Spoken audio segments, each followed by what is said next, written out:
might just want to know what's the first step that they can actually take to get started. Now, there's a number of different investment gains and different things like that, but I think, Sam, from your standpoint, you work in the investment field, you're part of the asset management team. When you first started, how do you dip your toe in the water, or how does someone dip their toe in the water so that it doesn't come with a huge level of risk? Yeah, I think about when I was first given some help. I'm showing my age, Andrew. It was back in the 1980s. So this was before email, before the internet, and things were all paper-based, when people would run down to get the local newspaper to see what shares were trading at from the previous day. But some of the most amazing advice that I was given starting out was have a hypothetical $10,000. Now, with inflation that we talked about, that's probably 100 now, a hypothetical $10,000. Do some research into some companies that you like, or that you're interested in, or that you understand quite a bit about, and put a hypothetical investment into each of them, and then to track that weekly.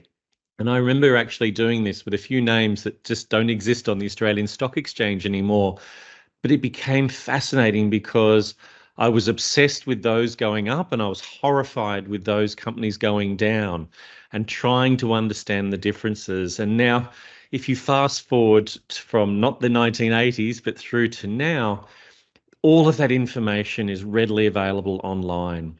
The amount of free content that people can access, free research that people can access, news websites, financial news websites, our websites, you are in a much better situation than we were some years ago at feeling more confident. So for me, I swear by that notional investment. You don't have to use a paper and pen or a quill almost in my day to do it, but it's a wonderful way for you to feel, well, am I nervous by the volatility? Am I excited by the volatility? Maybe I can handle the volatility, provided not all the names are going up. So for me, soak up as much free information as you can. Fund managers publish information, ETF providers publish information. Build up your confidence before taking that first step, because there is so much information out there. I think for me, that is one of the key takeaways here, Andrew. Thank you, Sam.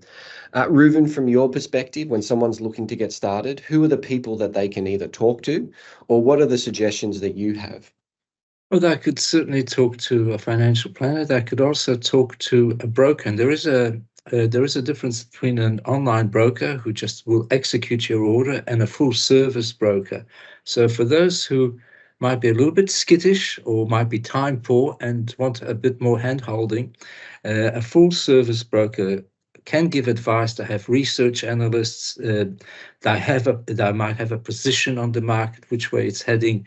They might have a position on and might help you to invest directly in overseas or international shares that are listed elsewhere apart from the ASX.